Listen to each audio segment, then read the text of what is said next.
He was met with scorn, insulted, and publicly humiliated, all because of a red MAGA hat he wore to a casual dinner.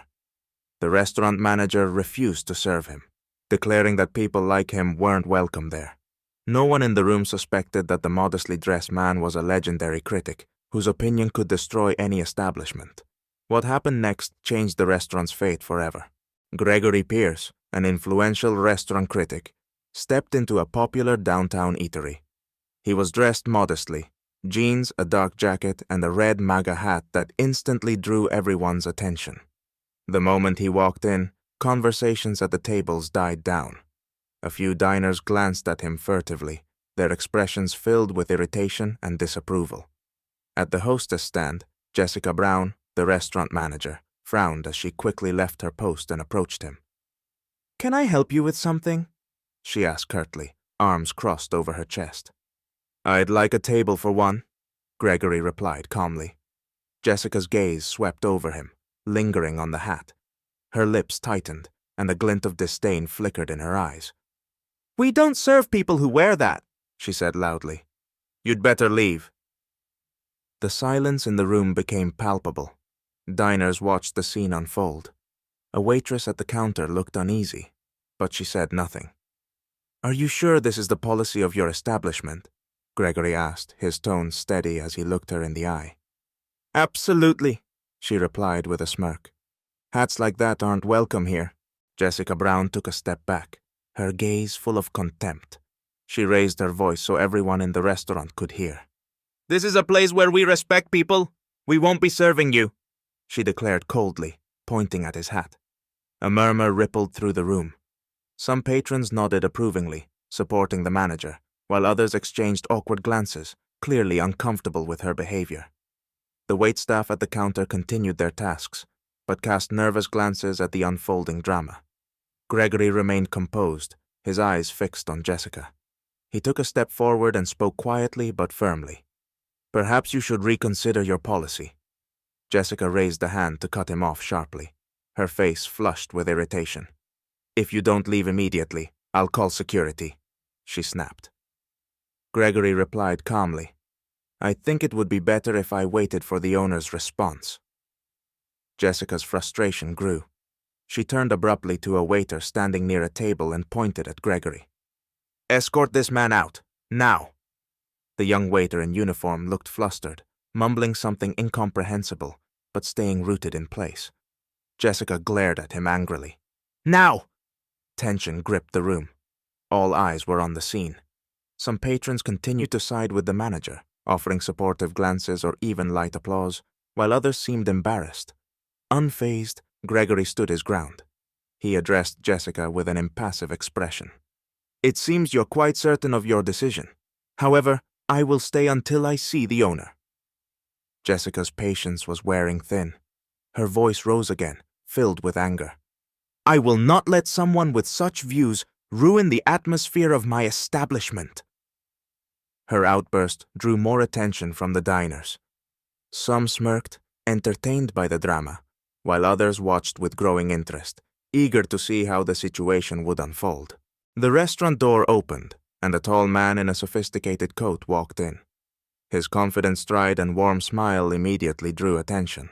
It was David Harris, a representative of a major publishing house known for its influential gastronomic publications.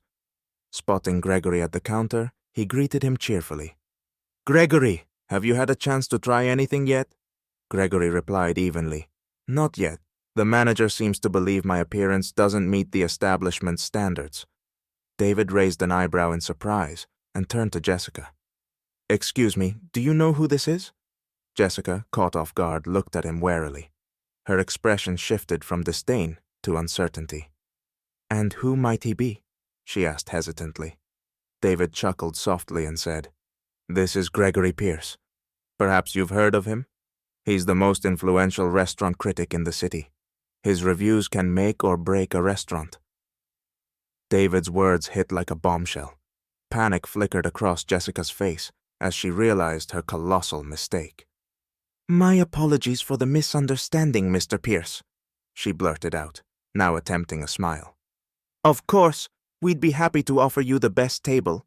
You can choose any seat you like. Gregory's gaze remained cold, his face unreadable. Slowly, he took out his phone and snapped a few photos of the restaurant's interior. Then he added, I'm here as an ordinary guest, and your misunderstanding has told me everything I need to know about this place. Jessica tried to respond, but the words caught in her throat. Diners whispered among themselves. Some took out their phones to record the incident. The situation was rapidly spiraling out of her control. Gregory calmly surveyed the room before sitting down at the nearest available table. His movements were deliberate, showing no sign of embarrassment. Jessica, flustered and irate, tried to intervene. Excuse me, but you can't. Gregory raised a hand to silence her. I just want to sit quietly. The menu, please.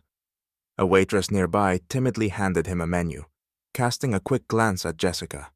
Gregory took it, but didn't place an order. Instead, he pulled a notebook and pen from his pocket, jotting down notes while occasionally glancing around.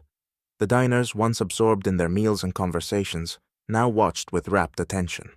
Someone whispered, That's him, the critic. They say his reviews decide a restaurant's fate. Others discreetly snapped photos of Gregory, Jessica, and the tense atmosphere. Jessica stood nearby, her face a mix of panic and frustration, realizing the disaster unfolding before her. After a few minutes, Gregory stood up. He left no tip, made no order, and walked out silently.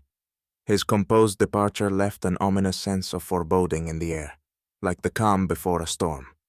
The aftermath. The next day, local newspapers and online platforms published Gregory Pierce's review. It began with a description of the restaurant's interior and menu, but quickly addressed the crux of the matter. It's difficult to evaluate the food at an establishment where one is met with prejudice and blatant disdain. The manager not only refused to serve me, but sought to humiliate me for my political views. Such behavior is unacceptable in an industry where customers should be the top priority. The review ended with a powerful statement. It doesn't matter what hat you wear, a customer is always a customer, and every customer deserves respect. The restaurant became the center of a scandal. Social media erupted with posts and comments condemning Jessica's behavior. Some patrons canceled their reservations, while regulars expressed disappointment. In a desperate attempt to save the situation, Jessica recorded a video apology, but her words fell flat. The restaurant's reputation was beyond repair, and within months, it shut down. Gregory, unfazed, continued his work, confident that justice had been served. His story became a reminder for all. Respect for customers is the cornerstone of success.